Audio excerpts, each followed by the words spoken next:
Hey guys, welcome back. So today in class we discuss an isometric grid that we're going to utilize in Gravit. Now isometric is very often confused with perspective, but keep in mind that they're vastly different. Perspective follows a specific set of rules.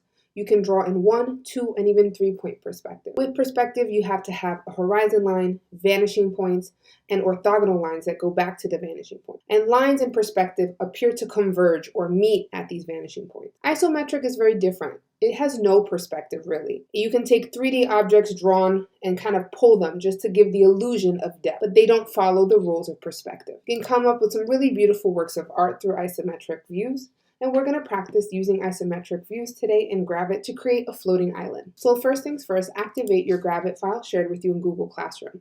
You're going to see there's really nothing on either one of these documents. That's because you're going to be creating it. So for your check for understanding, we're going to have you create a cube in isometric view. Let's go over how to do that. First things first, you need to turn on your grid. You'll see on the right-hand side of my screen, I have the ability to turn on my grid, and then I have the ability to turn on the isometric grid, which is what I want. Next thing I want to do is put in the numbers for my grid. And these numbers are going to help us kind of build a really nice isometric grid.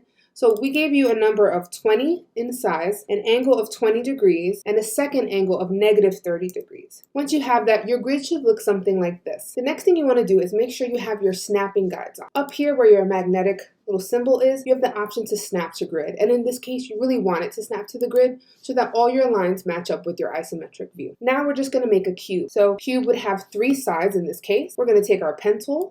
Because we have our snapping on, as soon as we click, our pen tool should kind of automatically pull our mouse towards the edge of a line. And we can start by making maybe our left side of our cube, enclosing this shape. Then we'll make the right side. I never start here because I might accidentally erase my anchor point. See how it gives me a minus? I'm going to start on the other side and start building my lines here. And then lastly, I'm going to make the top. So now we have our cube in isometric view, but it looks kind of boring and plain and flat still. So we're going to use color to help us out. Now you're going to think about what side of your cube would have the shadow, be the darkest color, and what would be the lightest. So usually I'm going to say my sunlight or my fake sunlight is coming from the top. So I'm going to make this top color the lightest. So I want mine to be like a purple, and I'm just going to use the lightest shade of purple that I like. Okay, and I want to remove the border because I think it takes away from the design. Now I'm going to take my next color. That'll be the darkest, the one on the other side. I'm going to use my eyedropper and steal this color and then make this just a little bit darker. Okay, and also remove the border. And then last, I'm going to find something in between these two colors to be like the mid-tone, which means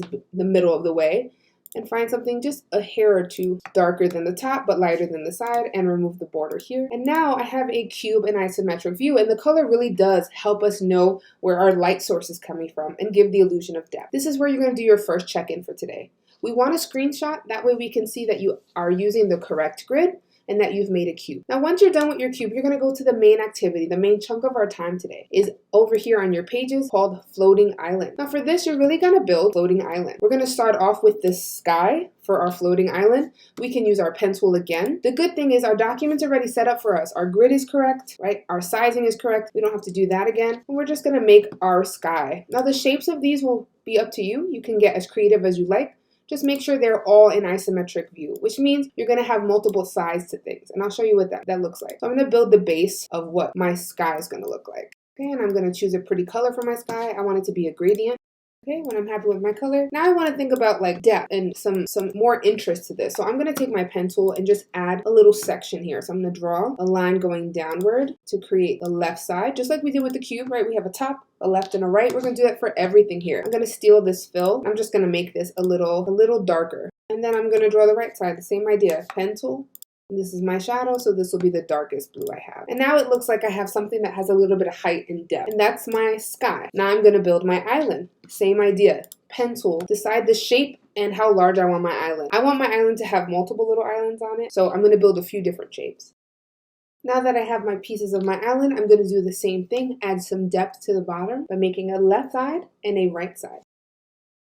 You'll notice I did a few things. First, I always try to work one side at a time so I don't get confused. And I keep all the left sides of things the same tone for the same images. And then the right, the same tone as well, and just a shade darker. So now I've built my island and I've built my sky. Now I'm going to take a screenshot again. This will be the second progress check-in I take for the period. Now lastly, you're going to start adding your own elements to really make this your own island. We're asking for you to create 3 unique objects in isometric view. You can copy and paste the objects to have multiple to populate, but there should be 3 different things you've created. Now, each component will have a left, right, and a top view, just like everything else. And you should use a color scheme that looks cohesive and well thought out. If you're stuck on what to create for your floating island, we provided a hint layer down here. I just have it hidden with some ideas of things you can create for your island. Now, if you want to make something that's not necessarily geometric, like not a typical square or rectangle or something like that, you can for this. So let's say you have a shape. I made a pineapple here, and I want this to be in my isometric grid. I can group my object if it's multiple pieces, and I can go up here to the right where it says transform. There's a button that says skew. What you would do is put the number 30 degrees where the Y value for skew is, and then hit the word apply.